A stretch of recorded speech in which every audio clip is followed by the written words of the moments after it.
আসসালামু আলাইকুম, কেমন আছেন সবাই? রাজধানী ঢাকার যানজট নিরসনে গত ২০ বছরে ফ্লাইওভার, ইউলু, বিআরটি, এলিভেটেড এক্সপ্রেসওয়ে এবং মেট্রো রেল সহ নানারকম উড়ালপথ নির্মিত হয়েছে। এগুলো নির্মাণের সময় নিচের জমিগুলো নিয়ে কোনো পরিকল্পনা করা হয়নি, যার ফলে ঢাকায় বিভিন্ন উড়ালপথের নিচে অন্তত ১০৮ কিলোমিটার দৈর্ঘ্যের প্রায় ২০০ একর জমি খালি পড়ে আছে। অথচ এই মূল্যবান নগরে জমিগুলোকে সৃজনশীল ও জনবান্ধব পরিকল্পনার মাধ্যমে গণপরিসরে রূপান্তর করা সম্ভব।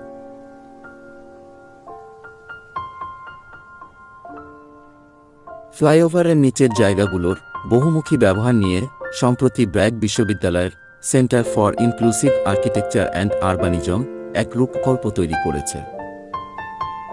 জাতিসংঘ উন্নয়ন কর্মসূচি এতে অর্থায়নে ও সহযোগিতা করেছে।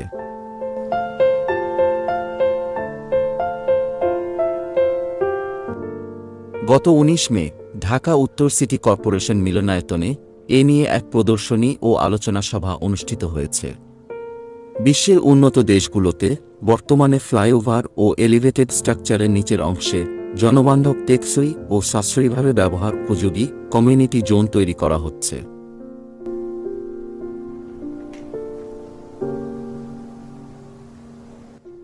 উড়াল সড়কের মতো অবকাঠামোর বহুমুখী ব্যবহার নিশ্চিত করার জন্য প্রয়োজন সদিচ্ছা। এ বিষয়ে নগর প্রশাসনের সঙ্গে জড়িত সকলের দৃষ্টি আকর্ষণ করা এবং পরিকল্পনাগত ঘাটতি পূরণে অবদান রাখাই আমাদের মূল উদ্দেশ্য।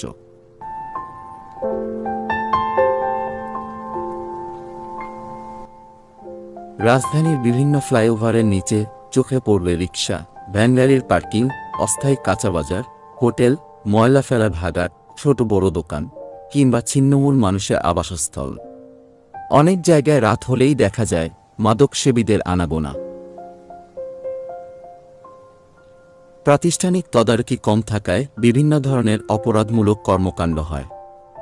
অল্প কিছু জায়গায় পথশিশুরা খেলাধুলা করে, এছাড়া বাকি অঢেল জায়গা ফাঁকা পড়ে আছে। মূল বিষয় হল সামগ্রিকভাবে এ নিয়ে কোনো নীতিমালা নেই, ফলে বেশিরভাগ জমির সুষম ব্যবহার নিশ্চিত হয়নি।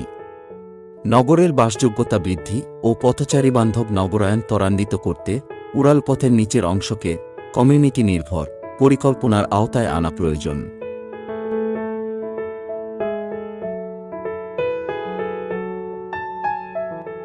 উড়ালপথের নিচে স্থাপন করা যেতে পারে পথশিশুদের বিদ্যালয়, হতে পারে ছোট পরিসরের ক্রিকেট একাডেমি অথবা খেলাধুলার জায়গা। গণপরিবহনের যাত্রীদের জন্য মানসম্মত অপেক্ষাগার, জনসাধারণের জন্য পাঠাগার কিংবা ব্যায়ামাগার থাকতে পারে অন্য কোনো অংশে। নিম্ন আয়ের মানুষ ও ক্ষুদ্র উদ্যোক্তাদের জন্য পরিকল্পিত জায়গা নির্ধারণ ও ছিন্নমূল মানুষের সাময়িক আশ্রয়স্থল তৈরিরও সুযোগ রয়েছে।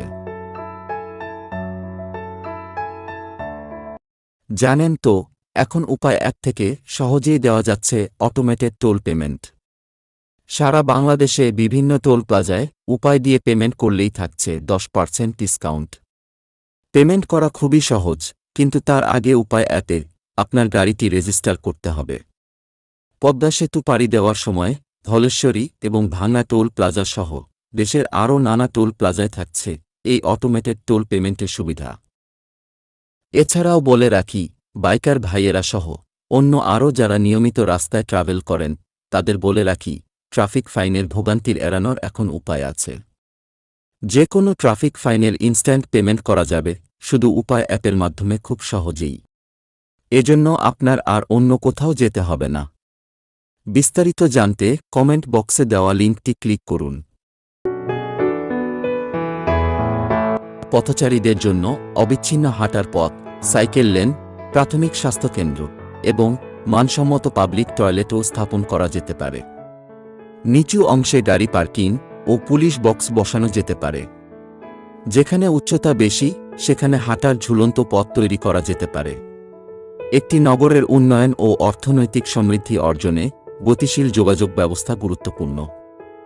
ঢাকার প্রেক্ষাপটে সেই গতিশীলতা নিশ্চিত করতে যেসব উড়ালপথ নির্মাণ করা হয়েছে তার নিচের জায়গাগুলোর কোনো পরিকল্পনা করা হয়নি।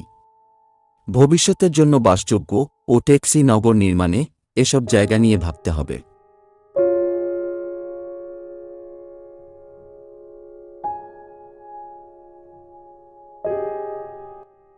Centre for inclusive architecture and আরবানিজম তাদের প্রস্তাবনার মাধ্যমে একটি উদাহরণ সৃষ্টি করেছে।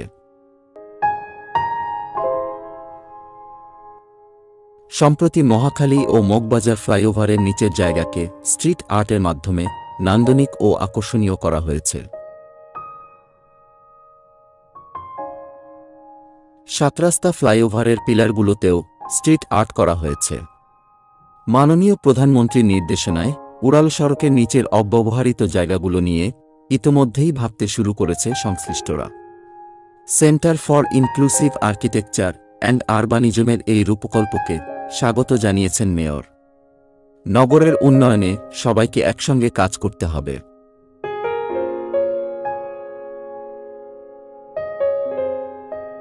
রাজধানী ঢাকা হচ্ছে যানবাহন চলাচলের প্রাণকেন্দ্র। ঢাকার সড়ক সর্বদাই ব্যস্ত থাকে। যানজট এখানে একটি নিয়মিত সমস্যা, বিশেষ করে বিকেলে গাড়ির সংখ্যা বৃদ্ধি পেতে থাকে ও তীব্র যানজট তৈরি হতে থাকে। এবং যানবাহন চলাচলের নিয়মকানুন না মানার কারণে যানজট আরও তীব্র হয়। এই শহরের সড়ক কেবল ব্যস্তই নয়, বরং বেশ চঞ্চলও বটে। একই সড়কে বিভিন্ন ধরনের যানবাহন চলাচল করে, যার মধ্যে রয়েছে রিকশা, বাস, ট্রাক, মোটরসাইকেল এবং এমনকি ঘোড়াগাড়িও। চালকরা প্রায়শই নিয়ম ভাঙে এবং তাদের নিজস্ব পথ তৈরি করে, যা দুর্ঘটনার ঝুঁকি আরও বাড়িয়ে তোলে। তবে বর্তমান সময়ে ঢাকার সড়ক ব্যবস্থা ক্রমাগত উন্নত হচ্ছে। সরকার নতুন রাস্তা নির্মাণ, বিদ্যমান রাস্তা প্রশস্ত করা এবং যানজট নিয়ন্ত্রণের জন্য বিভিন্ন পদক্ষেপ গ্রহণ করছে। মেট্রো রেল, এলিভেটেড এক্সপ্রেসওয়ে এবং ফ্লাইওভারের মতো বড় ধরনের অবকাঠামো চালু হয়েছে। এর ফলে যানজট কিছুটা কমেছে এবং স্বাচ্ছন্দ্যে যাতায়াত করতে পারছে সাধারণ মানুষ।